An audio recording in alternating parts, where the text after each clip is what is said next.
Thank you, Mr. Speaker. 3 centuries ago, Hans Christian Andersen wrote a fairy tale about a king who was so vain and insecure nobody dared challenge him. Andersen wrote, quote, "He cared nothing about reviewing his soldiers, going to the theater, or taking a ride in his carriage, except to show off his new clothes." Sound familiar? A leader so vain and insecure, those around him are afraid to challenge him. A man who thinks he's so smart he can ignore intelligence briefings, and so powerful he can attack an entire religion without respecting the Constitution, consulting Congress, or even his own cabinet.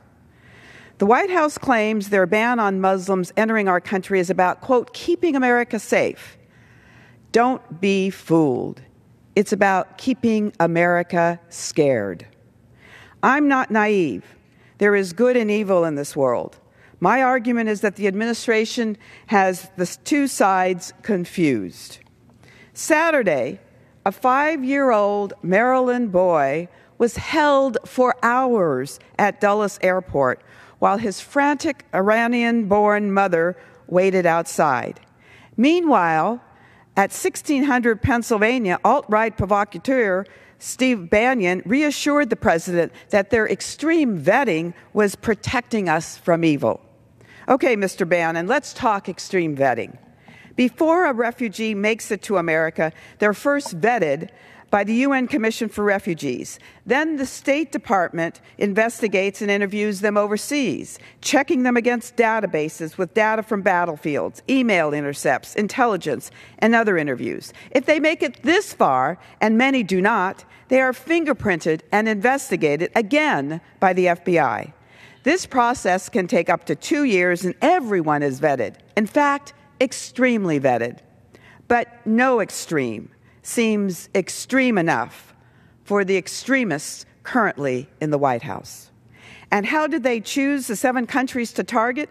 In the past 40 years, there hasn't been a single terrorist act in America by someone from Syria, Iran, Sudan, Libya, Somalia, Yemen, and Iraq.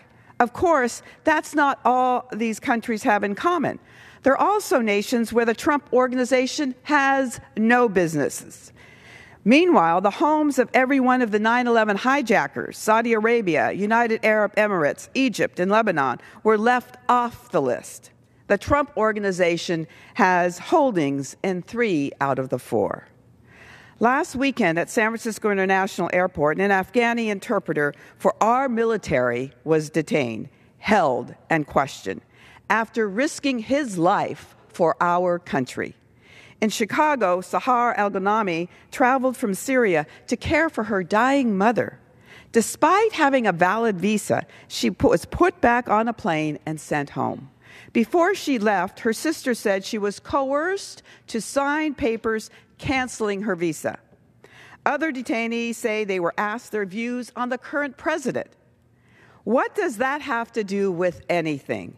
If having a negative view of the man in the White House is cause for getting kicked out of the country, we're going to need a lot more planes. Since Friday, hundreds have been detained and thousands of legal residents and visa holders are in limbo overseas. ISIS is rejoicing, and American troops and travelers are in danger. So how does the White House describe the results? Quote, a massive success story on every single level. If this is the Trump administration's idea of success, God help us when they fail. At the end of this famous story, Hans Christian Andersen's foolish emperor parades naked down the street, while those around him marvel at his magnificent clothes. Andersen wrote, "No costume the emperor had worn before was ever such a complete success." Then a child cried out, "But he hasn't got any clothes on." We all know how the story ends. Just like in the fairy tale, sometimes it takes a child to show us the truth. I yield back.